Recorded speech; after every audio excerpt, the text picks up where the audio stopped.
ঘরের ভেতর ছাতা নিয়ে কি করছো তুমি? হ্যাঁ ওই দেখো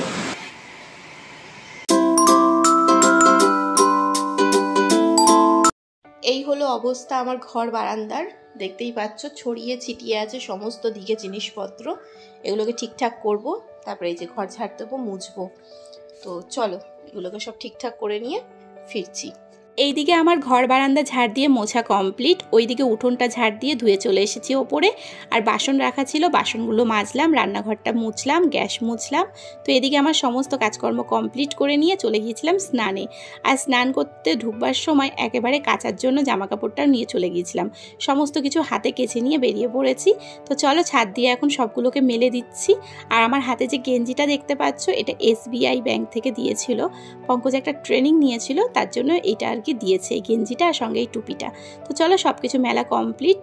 হ্যালো বন্ধুরা, সবাই কেমন আছো? আশা রাখছি তোমরা যে যেখানেই আছো ভালো আছো এবং সুস্থ আছো। S.B স্বপ্ন পূরণে নতুন আরও একটি ব্লগ ভিডিও নিয়ে আমি শ্রাবণী চলে এসেছি তোমাদের মধ্যে। ঘড়িতে এখন বাজে সকাল 7:30।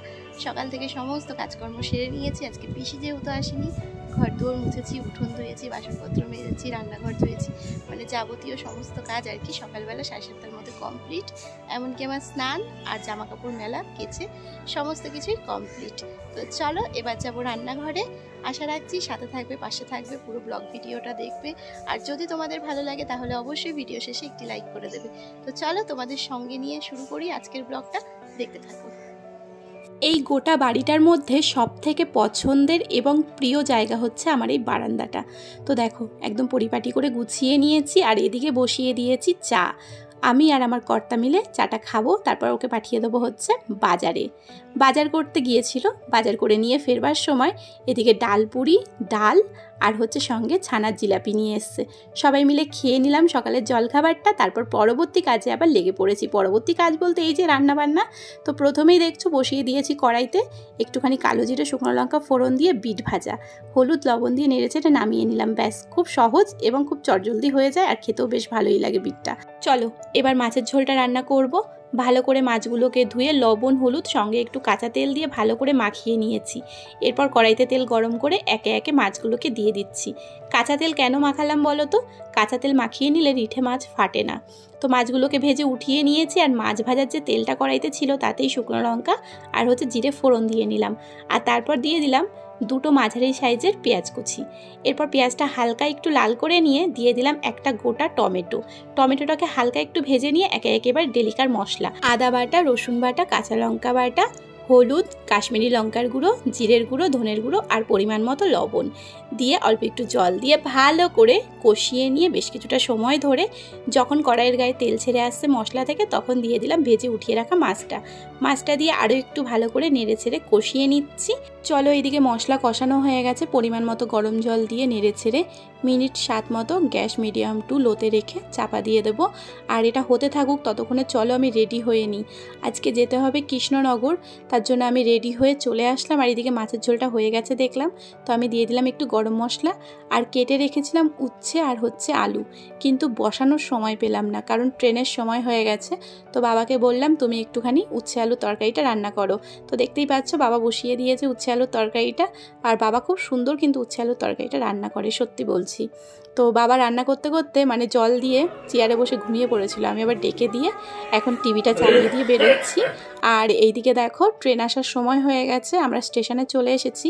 আর এখানে মিতাদির সঙ্গে দেখাও হয়ে গেল। এই প্রথমবার মিতাদির সঙ্গে আমার ফেস টু ফেস দেখা হলো, নাইলে হচ্ছে সোশ্যাল মিডিয়ায় মানে ওই মেসেঞ্জারে কথা হতো। আর এর আগে কোনো একটা অনুষ্ঠান বাড়িতে দেখেছিলাম, কিন্তু সেটা যে কোথায় কবে কিচ্ছু মনে নেই, কারণ ওটা বিয়ের একদম পরপর, তখন তো সবাইকে চিনতামও না। আর ট্রেনে এই যে যাওয়ার পথে এটা দেখে আমার বড়মশাইয়ের খুব ইচ্ছা হলো নেবার। তো এই জিনিসটা কি বাড়ি গিয়ে ভালো করে দেখাবো। তবে এটুকু বলতে পারি যে সেলসম্যানরা কথার ওপর কিন্তু সব কিছু বিক্রি করে। ওরা কথা বলতে পারে বলেই ওদের সমস্ত জিনিস বিক্রি হয়। তো আমাদের মতো অনেকেই কিন্তু নিয়ে নিল এক কথায়। যাই হোক চলো বাইরের দৃশ্যটা দেখতে দেখতে পৌঁছে গেলাম কৃষ্ণনগর। ট্রেন থেকে নেমে পড়েছি। আর দেখো ট্রেন থেকে নেমে যেটা সব থেকে বেশি উপলব্ধি করছি সেটা হচ্ছে গরম। আমার যেন মনে হচ্ছে আজকে গরম বেশি তো অবশ্যই, কিন্তু রানাঘাটের তুলনায় কৃষ্ণনগরে যেন গরমটা একটু বেশি। আর ঠিক সেই মাত্রায় হচ্ছে জ্যাম, পুরো 25 মিনিট ধরে টোটোতে জ্যামে আটকে পড়েছিলাম, খুব বিরক্ত লাগছিল, তেমনি গরম।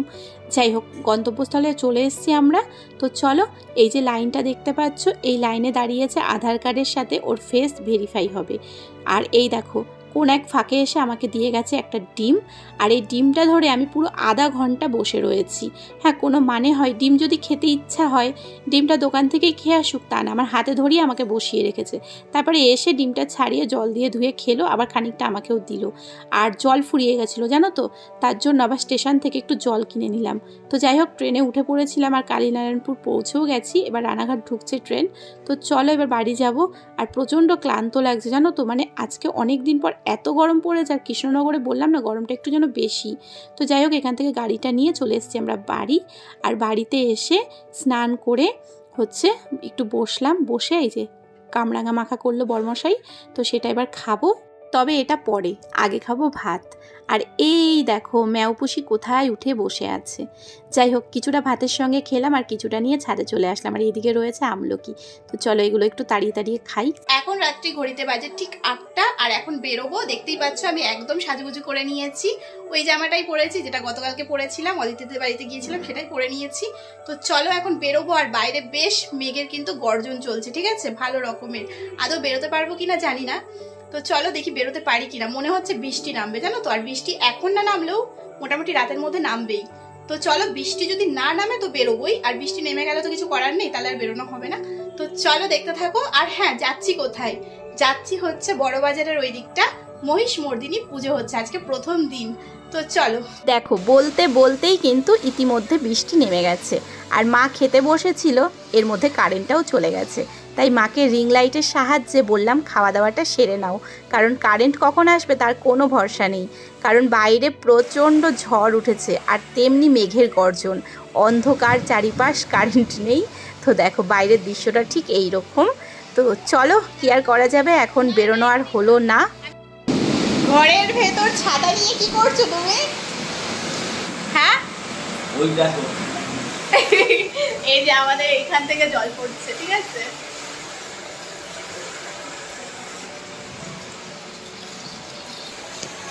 এক্সস্ট ফ্যানের জন্য আর কি ওই জায়গাটা করে রাখা রয়েছে, এখানে এক্সস্ট ফ্যানটা নেই, যার জন্যই আর কি জলটা ওই পাশ থেকে ঢুকছে ভেতরে।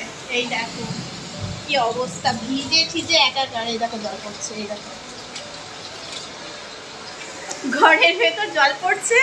এখন বৃষ্টির মধ্যে আমাদের চা খেতে ইচ্ছা হয়েছে, কি করা যাবে, এখন ছাতা মাথায় চা হবে। দেখো কোথায় জল ফেললো।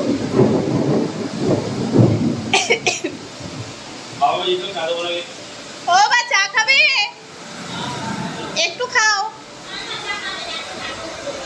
এখন এখান থেকে আমি ধরতে পারবো না। হ্যাঁ বলো কি দেবো, দাঁড়াও দাঁড়াও ফোনটা রাখি। এই বৃষ্টি ভেজা দিনে এরকম গরম গরম দুধ চা খেতে কিন্তু দারুণ লাগে। বাবা রুটি দিয়ে খাচ্ছে চা, আর আমরা এমনি এমনি খেয়ে নেবো। চলো।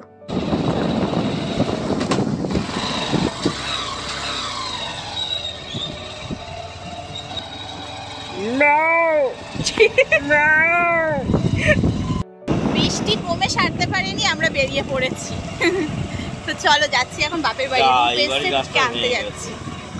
যা, এই গাছটা কিভাবে ভেঙে গেছে গো, পেঁপে গাছটা ভেঙে পড়ছে। যাই হোক, হেন্টি তুই খুব পাজি হয়েছিস জানিস তো, তোর জন্য আসার উপায় নেই। হ্যাঁ, গায়ের উপর উঠে পড়ে বিস্কুটের জন্য। তো গায়ে হাত দিও না, গায়ে হাত দিও না, জল নেই কিন্তু এখন।